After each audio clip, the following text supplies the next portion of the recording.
Nah,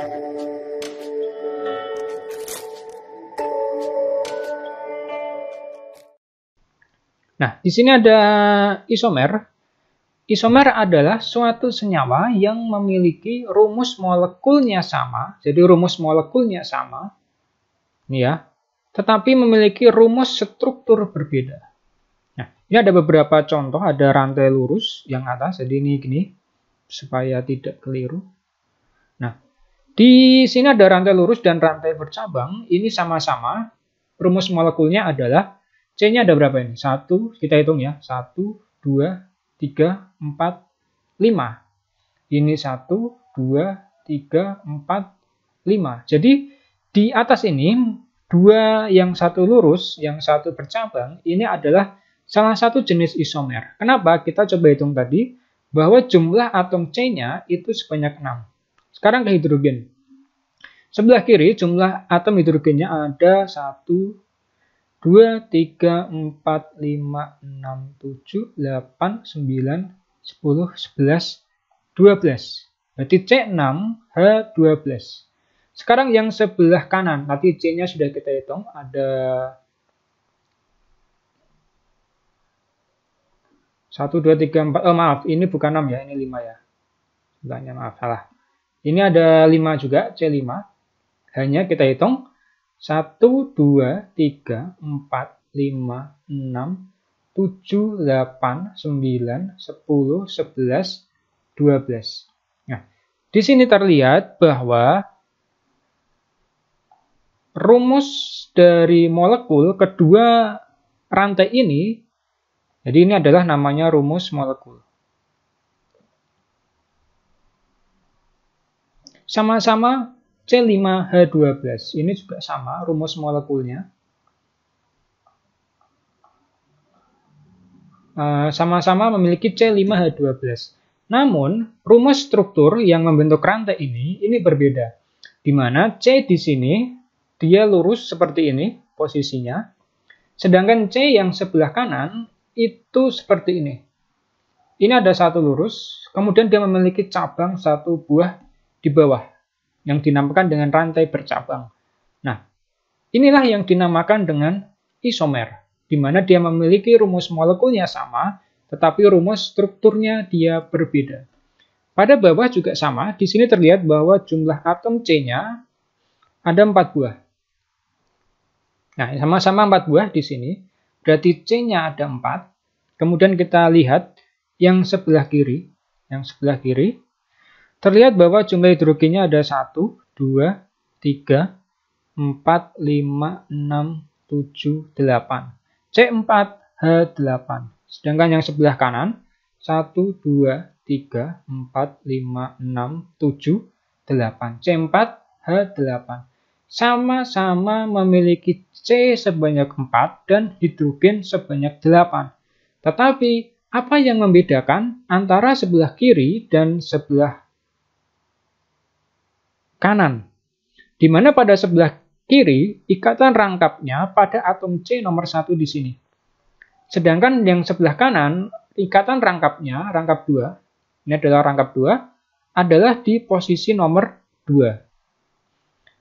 Ikatan rangkap 2-nya di nomor 1, sedangkan yang sebelah kanan ada di bagian atom C nomor 2. Jadi inilah yang dinamakan dengan isomer.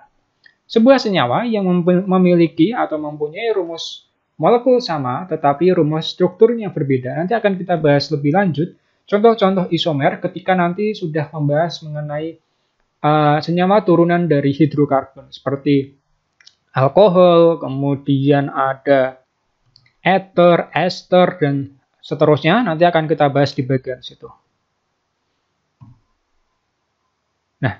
Terakhir, kita akan membahas mengenai jenis atom karbon. Nah, atom karbon itu nanti ada 4 jenis, di mana nanti ada yang namanya atom karbon primer, atom karbon sekunder, tersier, dan kuarterner. Jadi ada 4 jenis atom karbon secara sederhana. Primer adalah sebuah atom karbon yang terikat langsung pada satu atom karbon. Jadi atom karbon, dia berikatan dengan satu atom karbon lainnya. namanya adalah atom karbon primer. Sekunder berarti atom karbon yang terikat langsung pada 2 atom karbon. Sekunder itu 2, tersier berarti 3, berarti dia terikat pada 3 atom karbon lainnya. Quaterner berarti nanti adalah 4. Nah, jadi itu yang membedakan antara primer, sekunder, tersier. Di bawah ini ada sebuah contoh. Kita akan melihat mana sih yang dinamakan atom karbon primer, atom karbon sekunder, tersier, quaterner. Nah, di sini ada angka 1. 1 ini, jadi dalam pembuatan simbol di bagian ketika penulisan di dalam rantai karbon untuk primer, sekunder, tersier itu disimbolkan dengan 1 derajat seperti ini. 1 derajat itu untuk yang primer, atom C primer. 2 derajat itu adalah untuk C sekunder. Kemudian 3 adalah C tersier. Dan yang 4 adalah C untuk quaterner. Jadi itu yang membedakan antara atom karbon 1, atom karbon primer, sekunder, tersier, dan quaterner. Pada gambar ini, 1 itu ditunjuk pada bagian C yang di sini. Ini adalah primer. Kenapa dinamakan sebagai atom C primer? Karena atom C yang ada pada bagian ini, itu dia berikatan dengan 1 atom C di sebelah kanannya. Nah, ini terikat langsung 1 atom karbon, yaitu di bagian ini. Ikatannya di bagian sini. Kemudian, yang pada bagian 2 ini, berarti dia adalah sekunder. Yang atom yang ini ya, ini adalah C untuk sekunder. Kenapa dinamakan sekunder? Karena dia berikatan dengan 2 atom karbon, yaitu di sebelah kiri dan di sebelah kanan. Maka dinamakan sebagai atom karbon sekunder. Jadi kalau digambarkan dari yang bagian nomor 2 ini, itu seperti ini. Nah seperti ini. Ini H3, H2.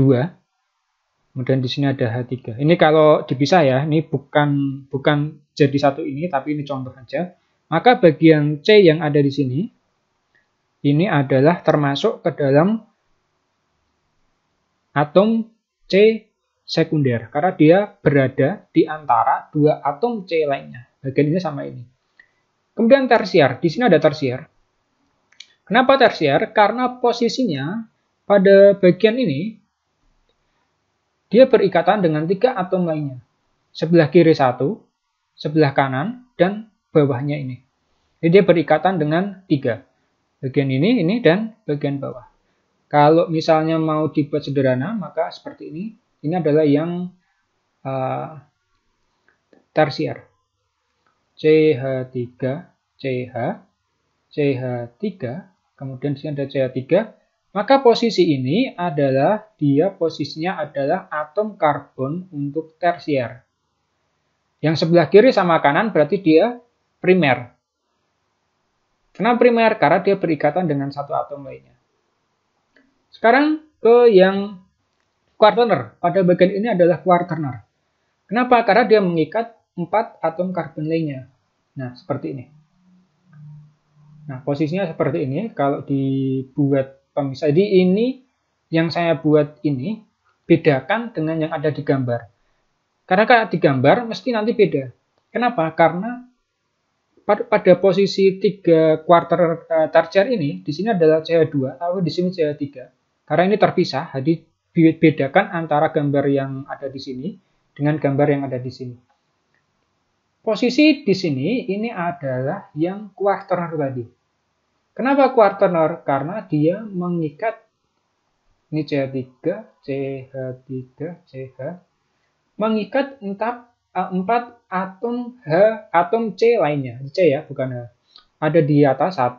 Ini berarti kan 1, 2, 3, dan 4 atom. Maka dinamakan dengan quaterner pada yang bagian tengah ini. Nah, jadi itu jenis-jenis atom karbon yang harus kalian pelajari. Karena ini nanti biasanya adalah dasar untuk pembuatan senyawa hidrokarbon nanti yang lebih rinci. Jika nanti ada pertanyaan mengenai jenis atom karbon, bisa ditanyakan di kolom komentar. Sampai jumpa pada materi-materi berikutnya di Kimia Edukasi. Wassalamualaikum warahmatullahi wabarakatuh.